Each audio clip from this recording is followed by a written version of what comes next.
Eu quero conversar com vocês. Faz um ano hoje que eu estive aqui. Quem esteve aqui ano passado quando eu estive? Isso.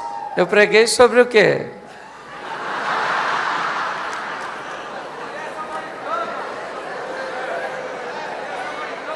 Sobre a mulher samaritana. Não, foi sobre. É porque eu citei a samaritana, certo? Mas preste atenção, eu quero conversar com vocês hoje sobre a oportunidade que Deus nos dá de mudar a nossa história e de mudar a história de outras pessoas.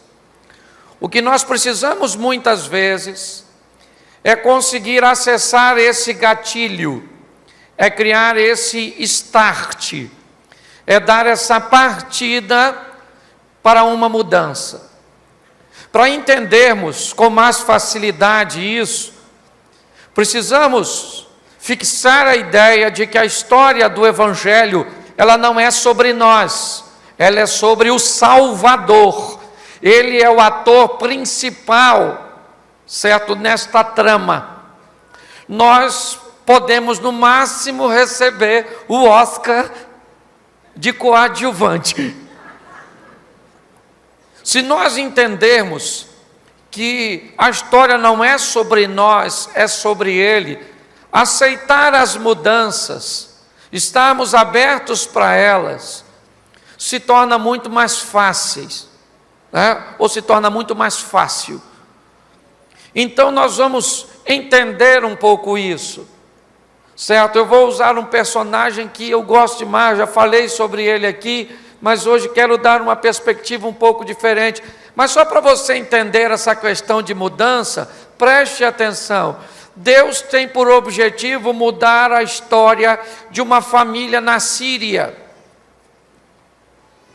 E como Ele vai fazer para mudar a história, talvez não apenas daquela família, de um homem tão influente, de um dos homens de guerra mais respeitados, que fora Naamã. Ele precisa mudar a vida de alguém antes de mudar a vida de Naamã. E ele vai mudar a vida de uma jovem de Israel, que é levada como escrava para estar a serviço da mulher de Naamã. Provavelmente aquela jovem não aceitou muito bem a mudança, era muito radical. Não apenas deixar sua família, sua terra natal e o seu Deus, mas o pior de tudo, ir morar na casa de um homem que era leproso. Pensa numa mudança dessa. Se Deus faz uma coisa dessa com você, se o seu coração não ficaria extremamente abatido, e se você não teria uma conversa, o que Deus está pensando a seu respeito? Pois é, ele fez isso com a garotinha. Ela vai morar na casa de um leproso, e a lepra do leproso não pegou na garotinha, mas a fé da garotinha pegou no leproso que ficou curado. Você está entendendo? Ele precisa mudar a história das pessoas, mas primeiro ele precisa mudar a nossa. E uma volta de 180 é muito legal, porque tem gente que eu acho que vai mais um pouquinho nesse ângulo e dá uma volta de 360 e diz: mudou, só durante o percurso, porque a parada foi no mesmo lugar de antes. Quantas pessoas têm uma mudança de 360 graus ao sair de um culto? E continua do mesmo jeito, escutou tudo, nossa, que legal. E agora vamos lá. Às vezes você vê pessoas que a gente fala, pastores dizem assim: vem aqui que eu vou orar, você que está enfrentando um problema, vamos embora, Deus vai te dar vitória. E o povo vem na frente com o coração quebrantado, e a gente diz: problema, deixa a vida dessa pessoa, agora sai da vida dela. E a pessoa está ali, amém, acabou a oração, o que é que ela faz? Problema. Vamos embora que o culto já está acabando, e aí nós vamos acordar cedo amanhã, é ou não é verdade? Porque tem pessoas que estabeleceram uma conexão. Então, quando nós olhamos para essa estrutura de mudar, é algo muito interessante. Vamos pegar como exemplo rapidinho, Daniel. Sai de sua terra para ir para a Babilônia. Olha só, o que Deus quer fazer? Quer se fazer conhecido na Babilônia, quer que a Babilônia saiba quem é o Deus de Israel. Através de quem? Através de Daniel. Olha só. Daniel foi maior que o Império Babilônico, pois o Império Babilônico caiu e ele ficou no governo. A Bíblia diz que havia sobre ele um espírito excelente. Pensa num cara legal. E não pensa você que quando ele vai para a cova dos leões, ele desobedeceu ao rei, não. É porque quem queria pegá-lo não tinha uma visão de relacionamento com Deus. Na visão de quem queria pegar Daniel em uma falha, ele subentendia que todo mundo que ia falar com Deus só ia para pedir. Então eles dizem, durante 30 dias não se pode pedir nada a não ser ao rei. O texto é bem claro, Daniel fazia orações de ações de graça, ele não estava pedindo. Mas quem não conhece Deus, pensa que todas as vezes que ajoelha, só ajoelha para pedir. É esse camarada que vai mudar, não apenas sua vida, mas a história do lugar onde ele foi levado. Nessa vida você precisa definir se você é termômetro ou termostato. Ok? Se você só mede a temperatura do ambiente ou se você estabelece. Então nós vamos dar uma olhadinha e tudo começa por um gatilho que às vezes é muito simples. Davi vai mudar a sua história com uma tiradeira e 5 pedrinhas. É ou não é? Daniel, José, que nós vamos falar um pouco sobre ele, muda a sua vida por causa de um sonho. A única coisa que Moisés tinha era uma vara. Mas foram essas coisas pequenininhas que dispararam um gatilho de uma grande mudança, de uma grande história. Aprenda uma coisa, grandes homens ou grandes pessoas, estou generalizando aí, homens, grandes homens, eles não nascem grandes, eles crescem. É assim que funciona. Então talvez o que você vai ouvir hoje parece estar muito distante de você, mas eu quero te dar uma notícia, ele está muito mais perto do que você imagina. Saia daqui para mudar a história do mundo que está pertinho de você. Porque se todo mundo mudar o seu mundo, nós vamos viver uma grande revolução. Então preciso que você abra a sua Bíblia, por favor. O primeiro livro da Bíblia é fácil de achar. É Gênesis. Se tiver com dificuldade, pede alguém. Pode te ajudar aí. Gênesis 37.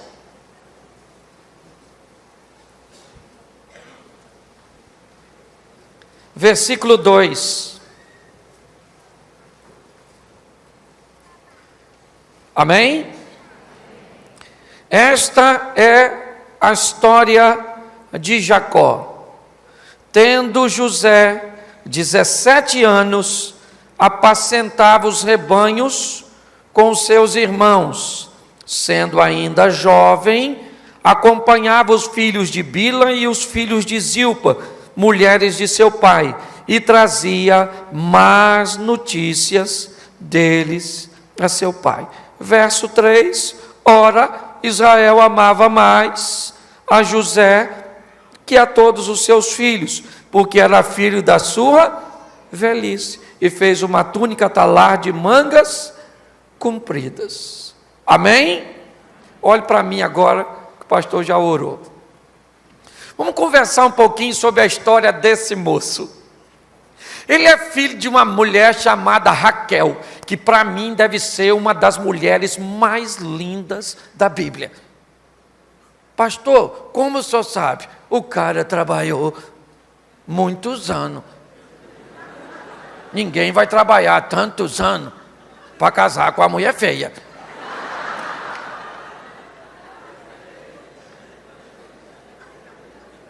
É ou não é? O cara trabalha 7, depois trabalha mais 7, pelo menos 14, ainda trabalhou mais 7, mas isso aí era outra historinha. O cara trabalhar 14 anos para casar com a mulher, sangue de Jesus tem poder. Tem que ser uma cavala, né, irmão? Que senão vai ficar na pista. Preste atenção. José é um milagre, pois Raquel não podia ter filhos. Jacó já era idoso. Ele só tem um filho depois de José, que é Benjamim, que exatamente no parto de Benjamim, que Raquel morre. Olha só. Eu preciso conversar um pouquinho com os pais, para que você entenda. O texto diz que Jacó tinha tantos filhos, né? Rúben, Levi, Gade, Aser, Simeão, Zebulun, né? Tantos filhos. Mas o texto diz que ele amava a José. A vocação de José, ou sobre José, ele é alguém que o pai ama, ele é alguém que sabe que é amado. José começa a ter perspectivas, a ter sonhos. Olhe bem, porque é muito importante para um filho saber que é amado. É muito importante para um filho saber que é valorizado. A grande parte do comportamento de filhos que se expõe à rebeldia é nada mais, nada menos do que uma tentativa de atrair a atenção. Porque eles sabem que filhos problemáticos recebem mais atenção de seus pais. Mas se nós imaginarmos por que é que os outros não se tornaram problemáticos como esse, quando vamos observar direitinho, alguém canalizou para este menino ou para esta menina uma dose de amor que a fez desejar, consciente ou inconscientemente, retribuir o investimento sentimental que lhe foi feito. Porque é que José é o único que sonha, porque a Bíblia diz que provavelmente Jacó amava todos os seus filhos, mas havia um amor diferenciado em José. Ele era filho da mulher que Jacó amava. Ele era filho de sua velhice. Então havia em José um depósito de amor. E por isso, ele é o único que sonha. Você quer transformar seus filhos? Você quer fazer com que seus filhos vivam o que diz o salmista? Filhos são flechas na mão de um valente. O que a Bíblia quer dizer? Quando um filho é uma flecha, ele é lançado pelos pais para longe. Ele vai chegar onde seus pais não chegaram. Ele vai fazer o que seus pais não fizeram. A Bíblia diz: filhos devem ser como flechas na mão de um valente. Eu vou impulsionar, investir, amar, para que ele vá longe, para que ele consiga. Então eu já começo a entender porque é que este rapaz sonha. Pastor, deve ser por isso que eu não sonho. Porque meu pai só dá palavra negativa. Ninguém acredita em mim. Pois é, por isso que você tem dois pais. Um que mora aqui e outro que mora no céu. E se o que mora aqui não acredita em você, o que mora no céu, ele acredita com força. acredita tanto que me fez vir aqui falar isso para você. Olha que coisa legal. É ou não é? E José começa a sonhar. Os irmãos dele não gostam dele. Por quê? Porque ninguém gosta de sonhador. Porque o sonhador sonha paga. Não paga. Sonhar é bom demais. Você só tem que definir se você sonha ou tem delírio.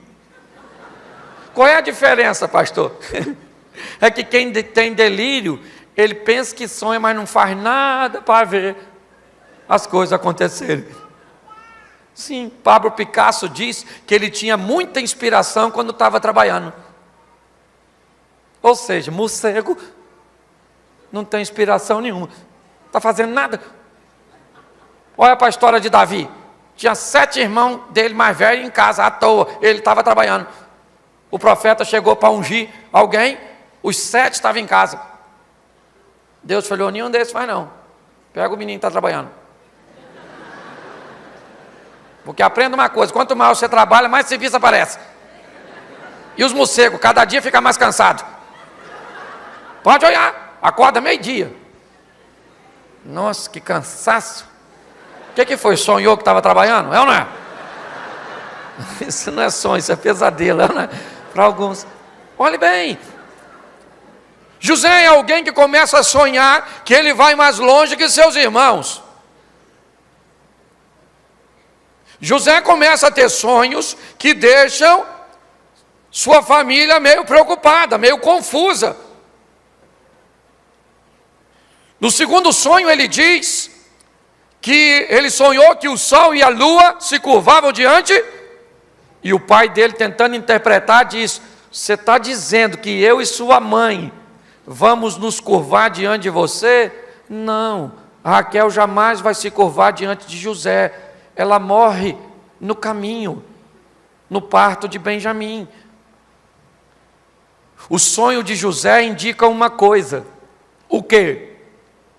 Ele sonha com o sol e a lua. Gênesis, vamos lá, capítulo 1, Deus cria um astro para governar o dia, que astro é?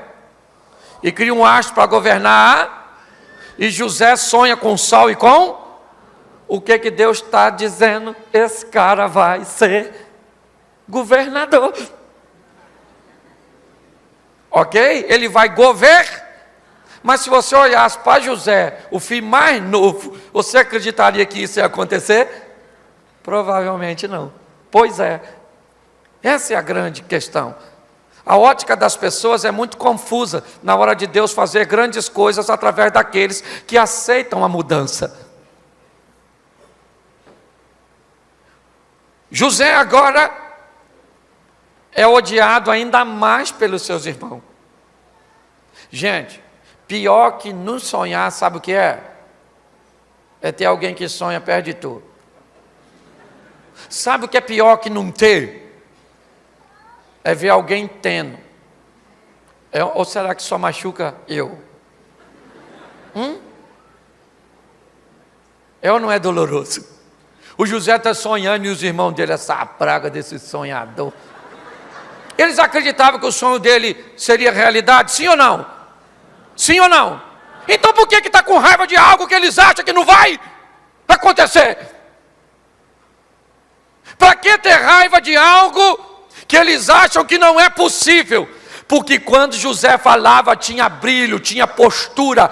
O texto diz que o comportamento de José destoava do comportamento de seus irmãos. Preste atenção, ele é o filho mais novo. Gente, entenda uma coisa, se tem uma coisa que jovem precisa é ser aceito. Adolescente também. Mas eu quero que você entenda, é que hoje tem tanta gente andando na contramão, que nós que estamos andando na mão certa, parece que nós que estamos na contramão. Vocês devem viver isso na prática, né? Na faculdade, nas universidades, nas escolas. José agora está lá, os irmãos não gostam dele, e aí olha que coisa, os irmãos dele vão apacentar, e demora. Jacó fica preocupado, chama quem? Chama quem? Chama quem? Isso, o José. Ele falou: José, meu filho, dá um pulinho lá para ver onde os seus irmãos estão, porque eu estou ficando preocupado. Ô gente, presta atenção aqui, porque tem alguma coisa de errado nisso. O Jacó ama o Zé? Sim ou não? O Jacó sabe que os outros filhos dele não gostam do Zé? Sabe ou não sabe? E por que vai mandar o Zé sozinho? Não é emboscada isso? Jacó está querendo botar José numa? Sim ou não? Não. Quem está querendo botar José numa fria, quem é? Deus. Deus é que está falando: eu vou tirar o Zé daí. O Zé vai lá, dá um pulinho lá no Egito, dá uma voltinha. Só que ele não falou nada para o Zé, não falou nada para o Jacó, porque Deus não tem que dar satisfação para ninguém, meu filho. Ele é o Todo-Poderoso, Ele faz o que Ele quer, você está entendendo? O que você tem é que estar disposto na mudança, ainda que por mais confusa que ela seja, não deixar seu coração azedar. Eu fico pensando, o Jacó não poderia falar: José, pega 2 camaradas e vai contigo, manda ele sozinho. Os outros foram tudo junto. E o Zé vai só. Não há uma conspiração. Quase uma lava-jato.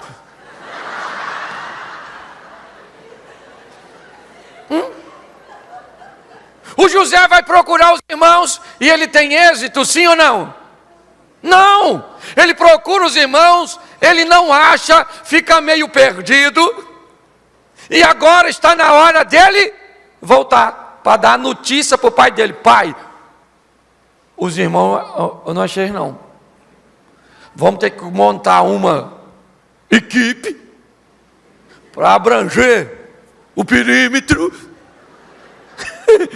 para nós acharmos esses meninos. Era isso que ia acontecer, sim ou não? Claro, ele não achou, volta e diz: pai, eu não achei. Se o pastor fala com você assim, ó, vai ali e procura fulano ali. Você chega lá e não acha. Você faz o quê? Ô pastor, estava lá não. Se o senhor quer que procure, arruma o pessoal aí que nós vamos sair pela rua aí. Só que quando José está voltando, um cara achou ele. Olha só, que falta de sorte.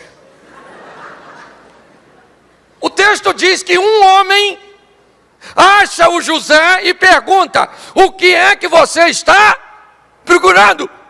Olha só.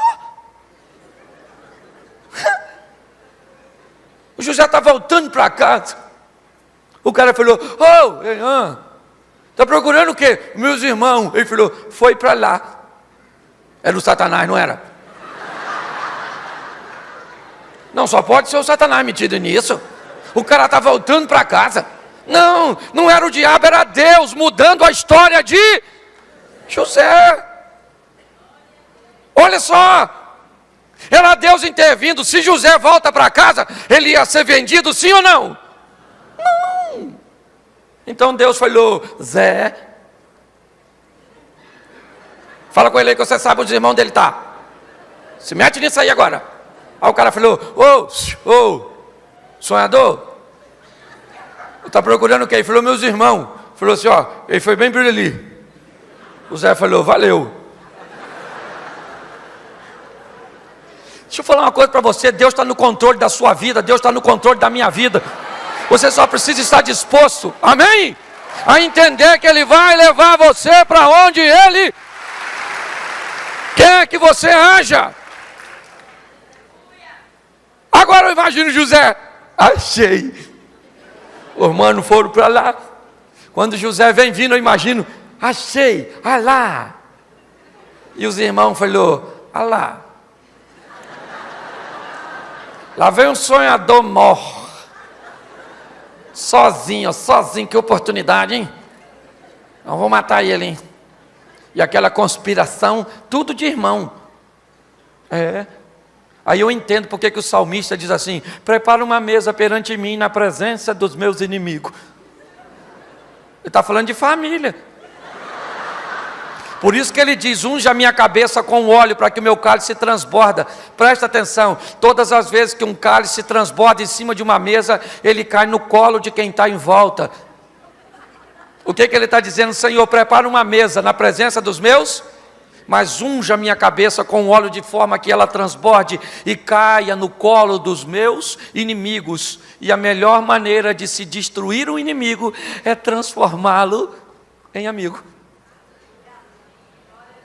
É um processo doloroso, mas se você quiser facilidade, vai andar com outro Deus, porque a chapa aqui é quente, maluco.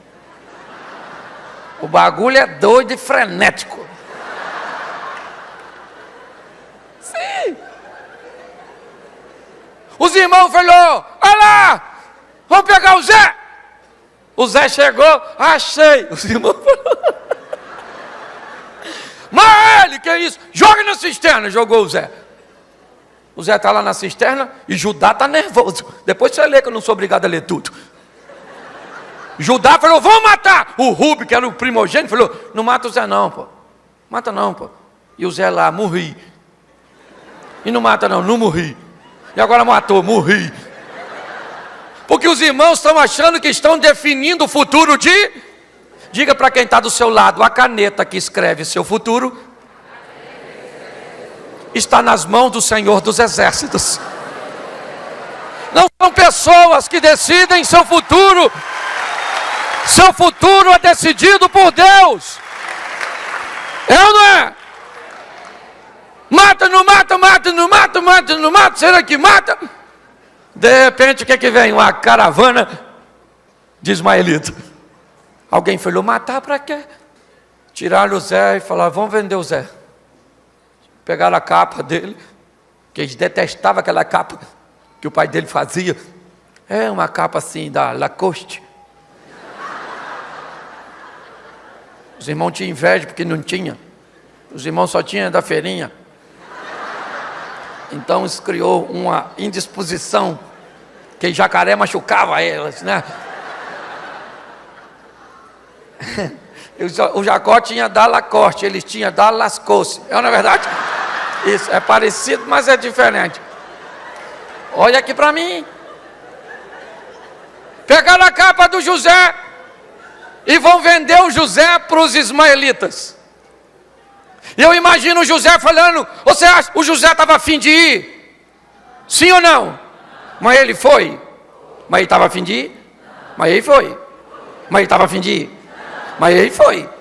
Por quê? Porque era Deus que estava levando. E quando Deus leva, meu filho, tem uma história de 3 cachorrinhos, que o cara foi na cidade, e o cara da cidade levou, ganhou os 3 cachorrinhos para levar para a fazenda.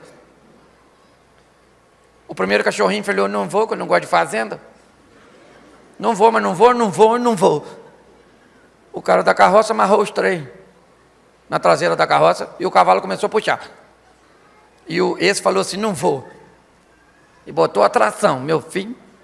O cavalo começou a puxar, machucar o cachorrinho todo.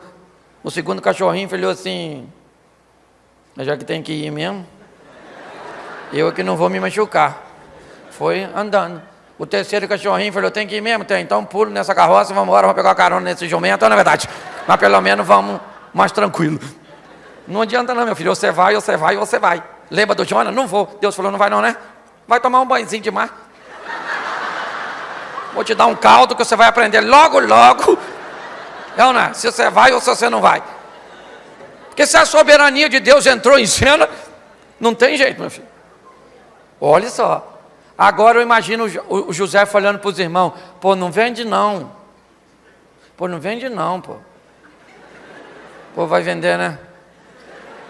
Poxa, vendeu, caraca. Tem algo que é muito pior do que matar, vender. Porque o que o diabo quer é, já que eu não posso matá-lo, até porque Deus está intervindo em tudo, vamos tentar azedar o coração de José. Fazer com que o José saia daquele lugar, faça com que Jacó saia daquele momento, mas faça com aquele momento ou com que aquele momento jamais saia de Jacó, ou de José, perdão. Você está entendendo? Às vezes aconteceu um negócio com você há 5 anos atrás. Você não está mais lá onde aconteceu, mas o que aconteceu ainda continua dentro de você. Prazer dar o seu coração. Você namorou um menino que traiu você. Isso machucou, te feriu. E você fala, nunca mais eu quero um homem. Homem é tudo igual. Se é tudo igual, para que vocês escolhem tanto?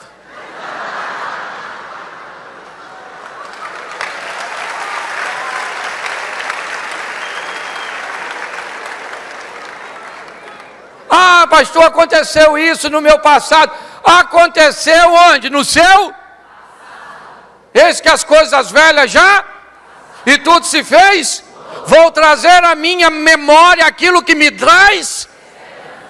Você não é poço de lixo. O Zé vai para onde? Para onde Deus estiver levando. E ele é vendido. Agora, lá para a casa do Potifar, um homem rico, que trabalha para o faraó.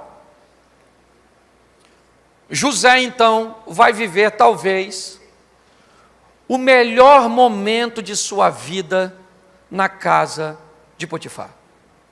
Ele é o mordomo que controla todas as coisas. O texto chega a dizer que Potifar não sabe de nada do que tem. Ele confia tudo a José. E o texto diz, porque Potifar viu que Deus era com José. Aí eu pergunto você, de todos os momentos de José, o pior é a casa de Potifar. A casa de Potifar é pior que a cisterna. Por quê? Porque da cisterna ele queria sair. Mas e da casa de Potifar? Ele não quer ficar, ele não quer sair, ele quer ficar. Lá é muito bom, é tranquilo. Ele é um homem de confiança. Olhe bem. Pessoas traíram a confiança dele quando o venderam, e agora ele trabalha na casa de um homem que confia tudo. Olhe bem, emocionalmente é um grande impacto para José. O trauma de ser traído pelos irmãos pode ser corrigido pela credibilidade de Potifar. E por que a casa de Potifar é o pior lugar? Porque é bom. E o bom costuma impedir as pessoas de viver o sensacional. O bom priva as pessoas de viver o extraordinário. Quando algo estiver bom, provavelmente, ele vai criar em você um desejo de cultivar o bom, de permanecer no bom. Por quê? Porque ele é confortável.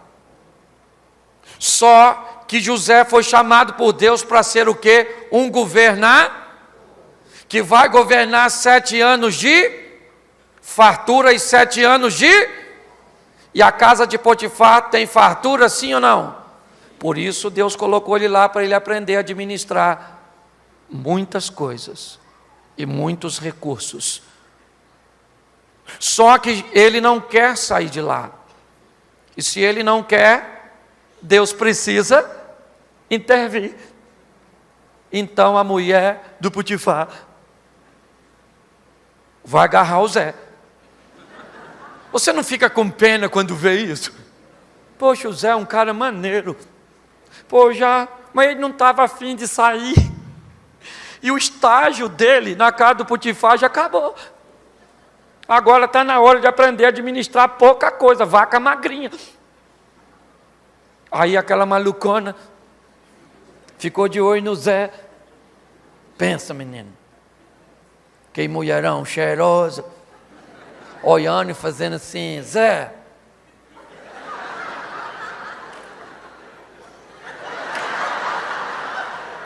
E o Zé falando, não, maluco. Caraca, que maluca gostosa. Deixa eu falar uma coisa para você, ô turminha, independente de você que veio aí, é ancião, você veio para uma linguagem jovem, tá?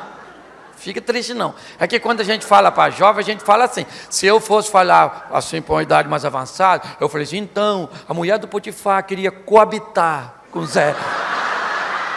A gente usa outra comunicação, assim, uma comunicação erudita.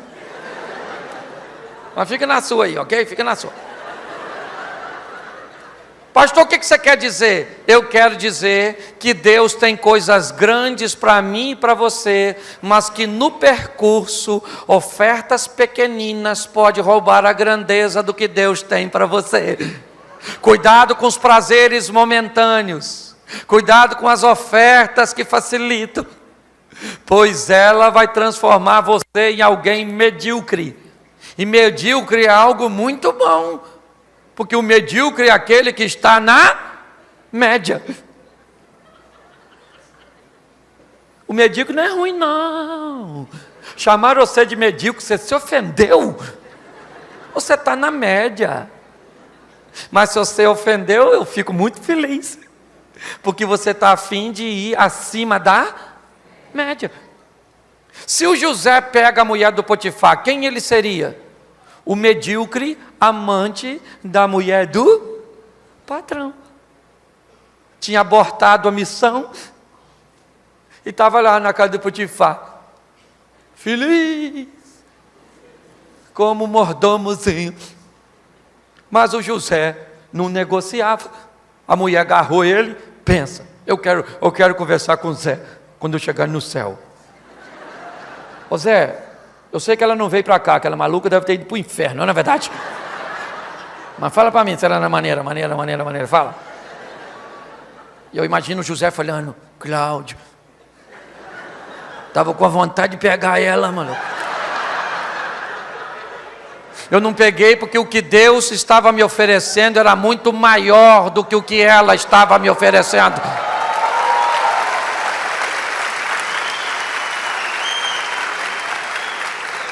Sim, sabe por que acontece? As pessoas acham que a tentação dos outros é menor que a sua.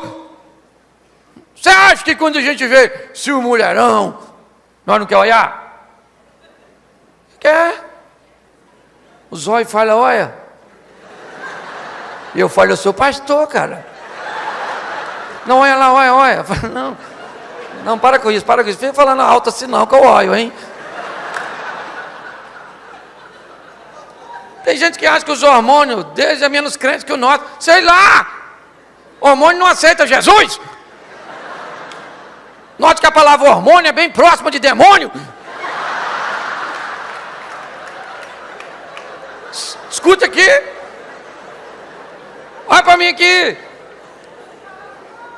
A mulher do Potifar agarrou o Zé largou a mulher e saiu. Fora, maluco. Não corre não para você ver. Se você não pega a mulher do Potifar. E aí a mulher do Potifar ficou com a capa na mão. Sempre a tal da capa.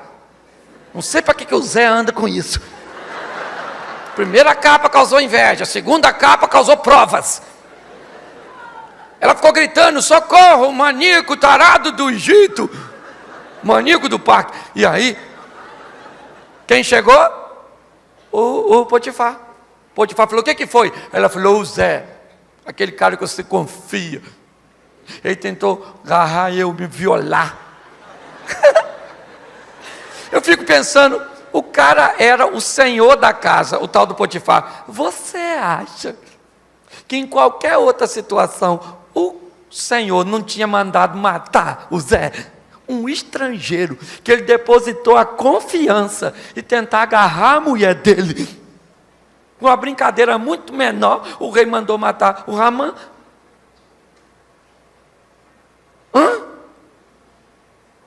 Só que provavelmente o Potifar sabia a mulher que tinha.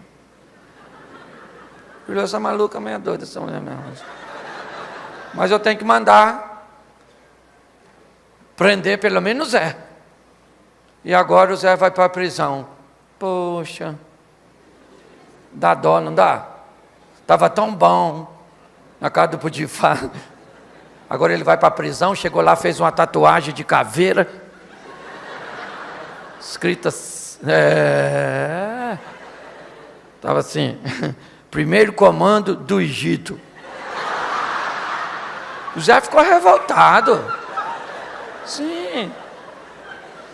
Porque tem gente que quando as mudanças acontecem, elas ficam decepcionadas. Você perdeu o emprego. Você gostava tanto. Você já era parente do chefe. O que mudou a história de Davi? Foi um gigante. Porque o que o gigante era? A oportunidade de Davi mudar de vida.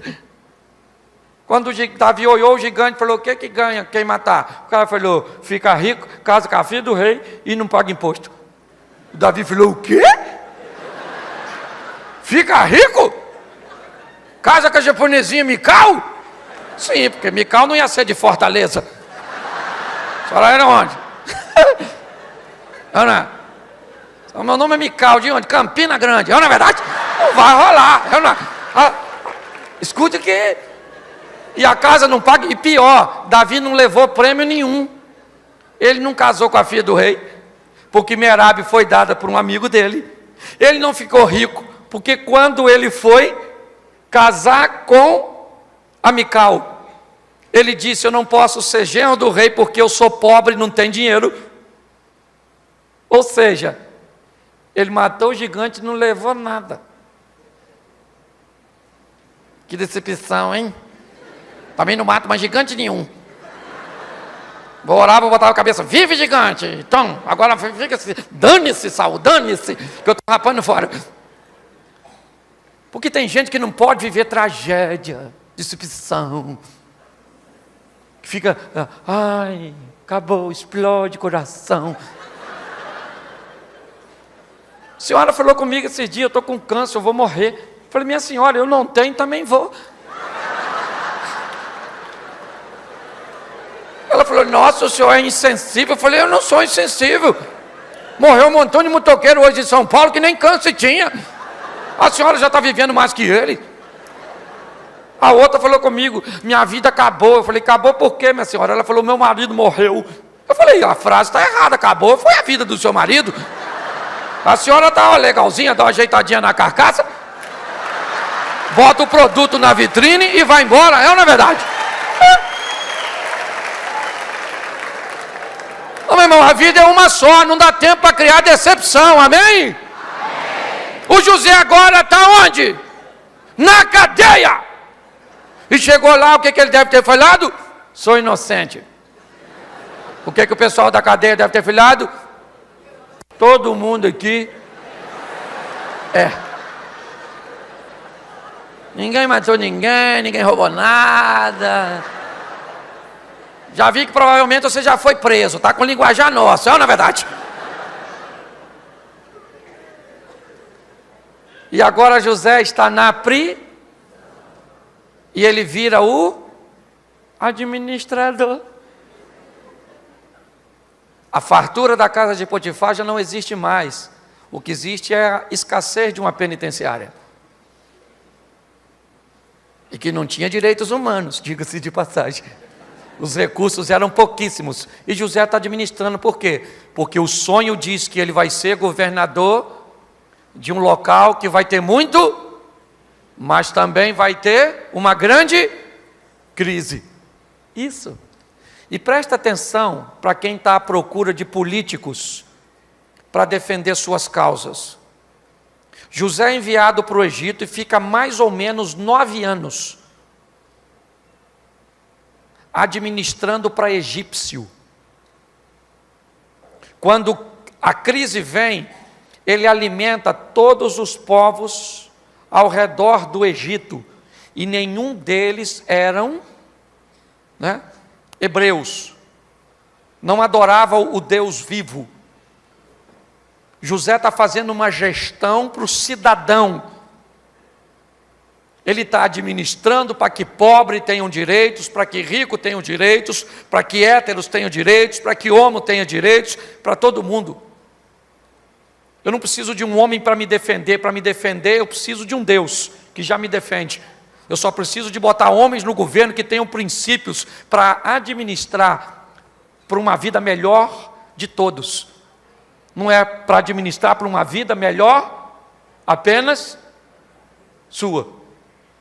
José vai para lá e está lá agora, no cárcere, é verdade. Só que ele já estava cansado no cárcere. É muita desgraça para um Zé só.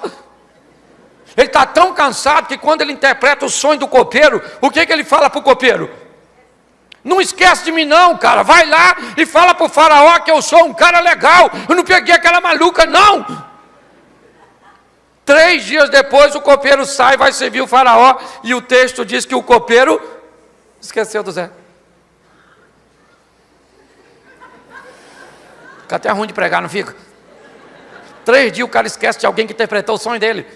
Por quê? Porque o copeiro não pode lembrar. Se o copeiro lembrar e falar com o faraó, corre o risco de José sair da prisão para ser auxiliar do copeiro. Se o copeiro chega lá e diz, eu tenho um Zé lá, um amigão meu, gente boa, rapaz, arruma uma vaga para ele aqui. O faraó ia falar, então, fica aos seus cuidados e você vai supervisionar ele. José seria auxiliar do copeiro.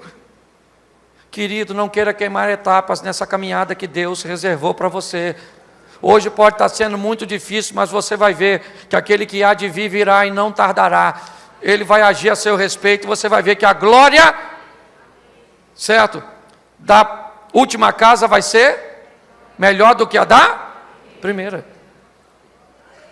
O copeiro foi para lá e esqueceu do Zé. Eu imagino o Zé. Caraca. Por que ele não morreu também? Esquecer de mim assim, só praga ruim. Pessoal assim, difícil. 1 ano se passou, o faraó não sonhou? Com as vacas magrelinhas, canibal, que comia a outra? Ele sonhou com espiga. Como é que espiga come a outra?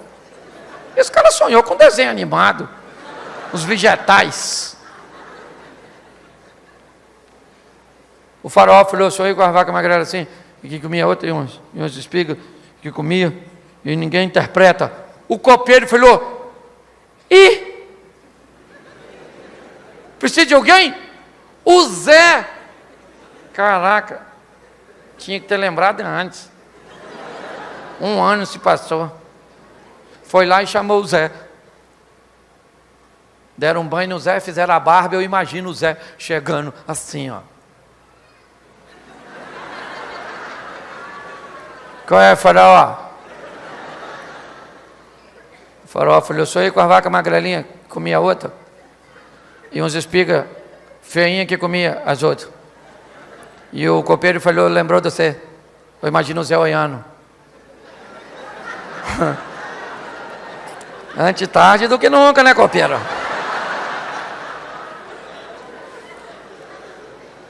Querido, aprenda que Deus está no controle. Amém?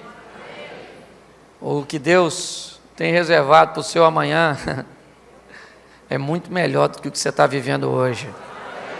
Não deixa a casa do Potifar enrolar você não. É ou não é? O José foi lá e não interpretou? Falou, faraó, segura a onda aí. Espiga cheinha e vaca gordinha. 7 anos que, pensa num negócio que vai bombar aqui no Egito. Mas depois já sabe aquela vaca magrelinha, aquela espiga que come a outra? Pois é, não, vai dar ruim, hein? Uma crise. Você tem que arrumar um homem para controlar tudo isso. Um homem, faraó. O faraó falou, esse homem é você? O Zé falou, eu? É você. O cara que interpretou o sonho. O Zé falou, eu? O governador dessa jossa?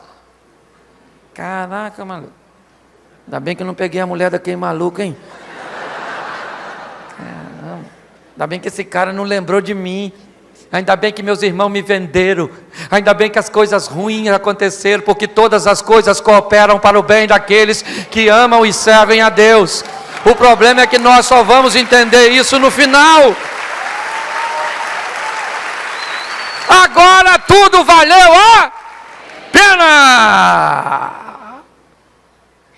Mas se fosse alguns, o José poderia ir onde agora? Se o coração dele não tivesse limpo? Na casa do Potifar. Chama o Potifar aí, ele e a mulher dele. Fala que é o governador do Egito que chegou na parada. Fala aí agora, maluca. Que eu agarrei você cala a boca, chifrudo. Não é verdade? Não. Eu fico imaginando. Ele foi lá sim ou não? Sim ou não? Porque quando Deus te dá vitória, você não tem tempo para vingança. Isso é besteira. Isso é vitória de tolo. É ou não é? O José agora está vivendo o seu momento. Vivendo coisas magníficas. Quando de repente, seu passado bate a porta. Seus irmãos procuram comida no Egito. A história de José mudou a sua vida. A história de José mudou o Egito. A história de José mudou a geografia. As terras agora eram propriedades do Egito. O povo que outrora tinha liberdade pertencia ao Egito. E toda a gestão era feita por José. Agora sim, depois de tantos anos, seus irmãos vêm comprar comida. E o texto diz que eles não conhecem a José. Por quê? Não apenas pela indumentária egípcia, não apenas pelo idioma egípcio, mas porque a caminhada de José, sua mudança, certo? O levou para tão longe de onde ele estava, de quem ele era, que seus próprios irmãos, e preste atenção, a probabilidade de 10 ou 11 reconhecer um é muito maior do que de um reconhecer os 12. Porque nós estamos falando apenas aí de quê? De 8, 9, no máximo aí, 10 anos. José está em pé e quando o passado vem, ele machuca José. José manda prender seus irmãos e os acusa de espiões. Isso demonstra a sua humanidade. Isso remete José a ser alguém bem próximo de nós. Ele lembra, quando ele olha seus irmãos, por um momento ele se esquece de que é governador, ele se esquece de que ficou rico, ele se esquece de que ficou famoso, ele se esquece de que ficou poderoso. Ele lembra, ele volta à beira daquela cisterna e manda prender seus irmãos. Mas 3 dias são suficientes para José equilibrar seus pensamentos, mandar soltar seus irmãos. E aí, no desenrolar dessa trama, José chama seus irmãos. E eu acho tão interessante, porque no meio dessa trama ele tenta ficar com Benjamim, o único irmão que não tinha nascido. Benjamim era muito novo. E Judá, o mesmo que quis matá-lo. Judá diz assim para José: não fique com o nosso irmão, pois nós já temos um irmão que morreu. Olha bem, na cabeça de Judá, Judá não precisa contar uma mentira para o governador do Egito. Na cabeça de Judá, José não sobreviveu. Ele era muito novo para sobreviver a uma escravidão. Ele era alguém despreparado, pois foi criado com muito mimo, com muito zelo, com muito cuidado, com muita pompas. Ele não sobreviveria uma vida de escravidão. Então Judá diz para José: nós temos um irmão que morreu. E se esse menino, Benjamim, ficar com o Senhor, o nosso pai morre. Então eu, Judá, troco de lugar com ele. Liberte meu irmão Benjamim. Olhe só. Não houve mudanças apenas em José. Houve mudanças também em Judá. O coração deste moço também mudou. Quando José escuta isso libera mais um gatilho de mudanças em José. Ele olha e diz: o cara que quis me matar, que acredita que eu morri, agora quer entregar sua vida para salvar o meu irmão. José manda todos saírem e diz: eu tenho uma revelação para fazer. Tira aquela indumentária e diz: eu sou José, o vosso irmão. Quando ele diz isso, o semblante dos irmãos, o José aqui, o da cisterna,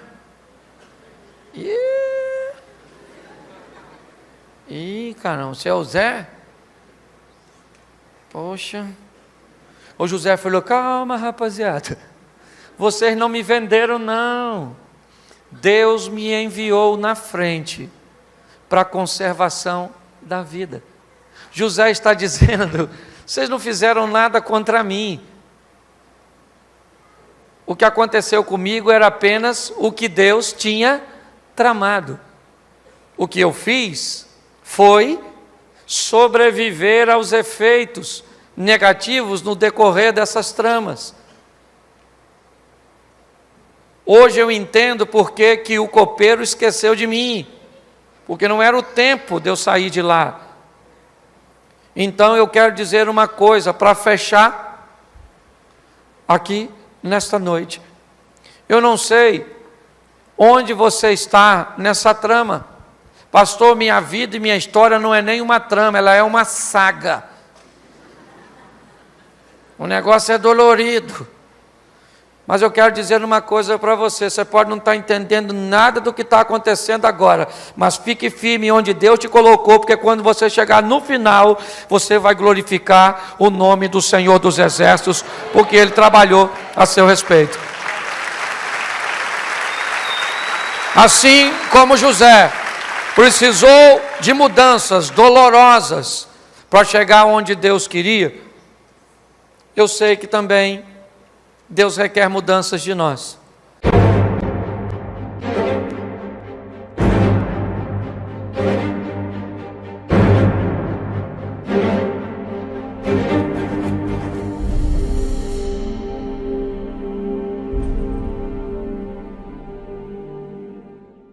Fala galera do YouTube, se você gostou desse vídeo, faz um favor para mim, ajuda o canal aí a divulgar esse vídeo clicando no gostei. Você clica aqui ó, nesse gostei, joinha, ok? E você divulga nas redes sociais, aí já vai estar ajudando. Então é só você colocar aqui ó, por exemplo, Face, né? E aí você vai e coloca em publicar, pronto, já ajudou bastante o canal. Forte abraço, Deus abençoe e até um próximo vídeo. Mas uma das coisas que fez Jesus ter mais êxito foi nas escolhas de pessoas. Porque ninguém faz nada sozinho. Hoje eu estava gravando finalzinho de um curso ali em cima com um amigo, e eu olhei para a nossa igreja e eu pensei, cara, com a dinâmica do meu ministério, o que o projeto Recomeçar seria sem o Osias, sem o Sidney, sem a Dani, sem o William, sem o Eliezer? O que ele seria? O que ele seria sem esses meninos do som? O que ele seria sem as meninas que estão trabalhando no Ministério Infantil? O que ele seria sem as secretárias da igreja? O que ele seria sem o Sidney com o nosso ministério de oração, a Adriana com a nossa oficina da alma? O que ele seria se não tivesse? Porque ninguém faz nada sozinho. A grande verdade é essa.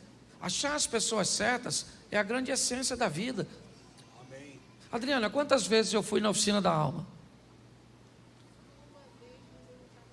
Uma vez. Uma. Funciona há quanto tempo? Já vai para 6 anos. Sabe por que eu não vou? Porque não dá problema. Porque resolve problema. Você está entendendo? Está amanhã com Deus aí. A turma que trabalha com ensino sabe como eu deixo o livro. Tem gente até que fica preocupado. Está lá, ó, meu livro dos obreiros internos, externos, está tudo aí.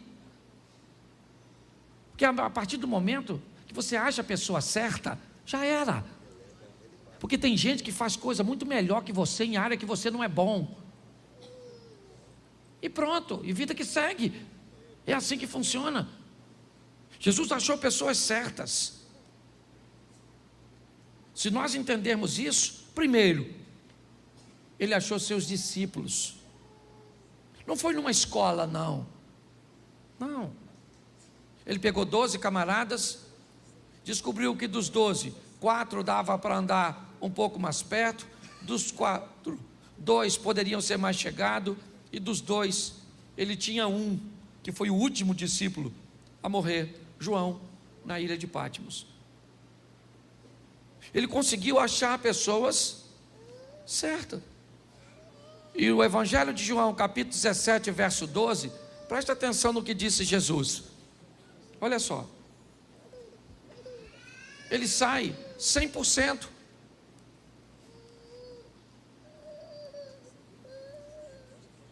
Ouviu o texto ou não? Vamos lá, 17, 12. João 17, 12. Se travou, me fala que eu leio. Travou? Isso, o computador, o inimigo, está furioso. João 17, 12. Estando eu com eles no mundo, guardava-os em teu nome, e tenho guardado aqueles que tu me deste, e nenhum deles se perdeu, senão o filho da perdição, que a Escritura, né, disse ou falou para que se cumprisse. Preste atenção. Jesus disse: todos os caras que eu escolhi deu certo, até o que deu errado. Porque o cara que deu errado cumpriu a sua missão. Por quê? Porque quando você acha as pessoas certas, já era. Por que você acha que todos os dias o diabo está mandando gente errada para a sua vida? A Bíblia diz: bendito é aquele que vem em nome do Senhor. Então, se bendito é aquele que vem em nome do Senhor, todo dia seu filho encontra com gente que vem de Deus e gente que vem das trevas. Sua esposa encontra com gente que vem de Deus e gente que vem das trevas. Seu marido encontra com gente que vem de Deus e gente que vem das trevas. Porque se todo mundo viesse de Deus, não precisa ter processo de seleção. Todo mundo vem do mesmo lugar. Você pega um cara espiritual como Josué, recebe os gibeonitas, porque se disfarçaram e diziam vir em nome do, mas não vinham. Você consegue entender isso? Quando nós vemos esse texto, nós descobrimos que quem consegue selecionar pessoas vai muito longe. Ele selecionava amigos. Não vou te dar o texto, se quiser anotar. João capítulo 11, verso 3. Mandaram-lhe suas irmãs dizer: Senhor, está enfermo Lázaro, aquele a quem tu amas, seu amigo. Jesus também tinha amigos, e não eram poucos, eram muitos. Por isso que eu não gosto de gente que tem 40, 50, 60 anos de vida e diz que tem poucos amigos. Ninguém pode viver tanto e ter poucos amigos. Se você tem poucos amigos é porque você é ruim. Você pode ter poucos amigos na esfera de maior intimidade, aí eu entendo. Mas você tem que ter amigo para viagem, amigo para bate-papo, amigo para pesca, amiga para ir para o shopping, amigo para contar segredo, amigo para emprestar dinheiro, amigo para orar por você. E provavelmente não vai ser o mesmo para todos os grupos. Tem gente que você empresta dinheiro, mas não ora por você. Tem gente que ora por você, mas você não empresta dinheiro. Tem gente que você conta segredo, mas não vai na sua casa. Tem gente que vai na sua casa, mas você não conta segredo. Eu estou cansado de falar isso. E é por isso que muita gente não quer viver com gente. Certo? Agora, preste atenção. Lucas 8:2 e eu termino aqui. Lucas, dá? Foi, agora foi, que eu tinha esquecido. E também algumas mulheres que haviam sido curadas de espíritos malignos e de enfermidades. Maria, chamada Madalena, da qual saíram 7 demônios. Joana, mulher de Cusa, procurador de Herodes. E Susana, e muitas outras que o serviam com suas. Jesus tinha gente que financiava seu sonho. Não tem como não ser bem sucedido. Não tem. Não há fórmula que derrote Jesus. Ele reconhece seus pais, reconhece a autoridade eclesiástica, reconhece a autoridade política, o que governa esse mundo, reconhece a autoridade de Deus. Jesus sabe o que veio fazer, tem conhecimento, reconhecimento de missão, e é alguém que sabe escolher pessoas. Não tem como. Não tem como dar errado para quem utiliza essa fórmula. Mas não honro meus pais, não honro os princípios e as autoridades eclesiásticas, eu não honro os governantes, eu não honro Deus. Eu não sei nada sobre meus direitos, biblicamente falando, eu não reconheço minha missão e eu não seleciono pessoas. Querido, a probabilidade de você ser bem-sucedido é quase zero. Desculpe o que eu vou falar, mas o maior vilão da nossa vida ainda continua sendo nós mesmos. A grande verdade é essa. Mude de vida. Mude a sua maneira de pensar. E você pode ter certeza que as coisas vão mudar. Minha maneira muda quase todos os dias. E eu termino usando um texto que usei aqui numa das minhas últimas mensagens. Ana e Penina. Nunca um texto quebrou tanto meus paradigmas quanto esse. Por muito tempo, eu disse que Ana era maior que Penina, que o filho de Ana era Samuel e o filho de Penina ninguém sabia o nome. Até que, lendo o texto mais uma vez, depois, sei lá, centenas de vezes, o Senhor tocou no meu coração e me disse: onde está escrito que há alguma vantagem de Ana sobre Penina? O texto diz que uma tem algo que a outra não tem. Penina tem filhos que Ana quer. Ana tem um amor que Penina quer. Mas Ana consegue o filho e Penina não consegue o amor, porque não derramou o coração na mesma medida. A oportunidade estava para Penina e para Ana. Se Penina fizesse o que Ana fez, Eucana teria amado. Então não há desvantagem, porque não há desvantagem entre você e quem está do seu lado.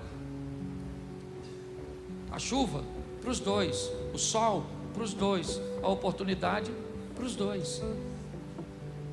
Mas nos ensinaram, pelo menos a mim, eu estou quebrando meus paradigmas, a entender que não há vantagem nenhuma de ninguém sobre mim e de mim sobre ninguém. Talvez eu não tenha a mesma missão que outra pessoa tem, mas isso não faz dessa pessoa maior do que eu, e não me faz maior do que ninguém. Vamos pensar um pouco nisso e levar nossa vida para outro nível, porque é isso. Deus te chamou para isso, colocou aqui você para caminhar com a gente. Você não vai embora, vai para outra igreja. Você não quer isso? Você acha que isso é demais para você? Você não quer viver o extraordinário no seu casamento, nos seus negócios? Não quer ter uma vida sensacional com Deus? É isso? Isso te fere? É isso? É essa visão do socialismo? Não estou falando de política não, tá? Estou falando dessa visão de que todo mundo tem que ter a mesma coisa. Nunca vai ter. Nunca vai ter. Porque se der a mesma coisa para duas pessoas e uma administrar bem e outra mal, é só uma questão de tempo até você comprar minha propriedade. porque a oportunidade é para todos. E Deus trouxe você aqui para dizer isso para você. Chegou o tempo de você viver uma vida extraordinária. O Evangelho de João, no capítulo 7, no verso de número 46, alguns homens foram prender Jesus, e eles estão voltando desta missão. E como eles voltam de mãos vazias, eles foram designados a prenderem Jesus, e eles voltam sem Jesus. Bota o verso 45, que fica mais fácil de todos entenderem. E os servidores foram ter com os principais dos sacerdotes e fariseus, e eles lhes perguntaram: por que o não trouxeste? Verso 46, responderam os servidores: nunca homem algum falou assim como este homem. Feche seus olhos. Senhor nosso Deus e Pai, em nome de Jesus, eis aqui a tua palavra. Continua falando conosco. Usa-me como um canal de bênção nesta hora, em nome de Jesus. Você pode dizer amém? Amém. Preste atenção na frase que foi dita pelos homens que receberam a missão de prender Jesus. Depois você pode observar, eles vão até onde Jesus está, se posicionam em lugares estratégicos. Jesus está falando a uma multidão. Eles não querem prendê-lo naquele momento, sabe que aquilo iria gerar uma grande confusão. Então eles precisam aguardar o momento oportuno para prender Jesus. Eles precisam esperar que uma oportunidade apareça, que uma brecha se abra naquele ambiente. Porém, quando eles vão fazer isso, algo começa a acontecer. Se eles precisam esperar Jesus falar, automaticamente isso significa que eles vão ter que ouvir o que ele está dizendo. E quando eles começam a ouvir, o interesse de prendê-lo começa a não existir. Quando eles começam a ouvi-lo, eles começam a raciocinar e ver que a missão cuja qual eles foram enviados não faz sentido. Eles terminam de ouvir, a oportunidade de prender Jesus aparece, porém eles não cumprem a missão. Eles voltam decididos que não vão prender Jesus, não porque não podem, não porque não conseguem. Eles decidiram que não faz sentido prendê-lo. Então eles voltam àqueles que os enviou, e assim que eles estão chegando, os homens notaram: está faltando alguém neste grupo. O que aconteceu para que vocês não o prendessem? Provavelmente a resposta que eles esperavam era: olha, não apareceu oportunidade. Olha, ele estava cercado por seus discípulos que estavam em maior números. Olha, nós não conseguimos porque ia gerar um grande problema. Eles poderiam até mesmo mentir, mas eles acabaram de ouvir a palavra do Salvador. Não faz sentido sair da presença de Jesus um mentiroso. Não faz sentido sair da presença de Jesus um dissimulado. Então eles dizem: olha, para falar a verdade, nós não o trouxemos, porque nunca um homem falou assim como este homem. Preste atenção que eles não estão dizendo: nunca nós ouvimos alguém dizer o que ele disse. Não foi isso. O que eles estão dizendo é que a maneira que Jesus falava, e não o conteúdo. O conteúdo era até mais rigoroso. O conteúdo até cobrava mais. Ele anda dizendo que adultério, que no Velho Testamento era a consumação do ato, agora é simplesmente a cobiça. Ele está dizendo, ou pelo menos anda dizendo, que não matarás nos 10 mandamentos, agora deu lugar a irar contra seu irmão, pois Jesus está dizendo coisas mais duras, coisas mais severas, é verdade. O que ele traz consigo é algo extremamente rigoroso. Então não é o que ele está dizendo, pelo menos foi o que esses homens disseram. Ninguém nunca disse isso, ninguém nunca falou o que ele fala, não é isso. O que eles disseram é ninguém como ele fala. Pautado nisso, me veio o interesse de ver não apenas como ele falava, mas o que ele começou falando. Em algumas Bíblias, você talvez pode ter uma dessas, tudo aquilo que Jesus disse vem em vermelho. Não sei se você tem uma Bíbliazinha dessa, mas algumas Bíblias trazem consigo, certo? Essa possibilidade de você abrir e está lá todas as vezes que Jesus falou, está na Bíblia em vermelho. Eu tenho uma dessas e peguei porque isso me interessou para eu dividir com você hoje. O que ele falava? Quais foram suas primeiras frases nos 4 evangelhos? E como ele se dirigia a partir daí, falando a respeito de si mesmo e na situação que enfrentava.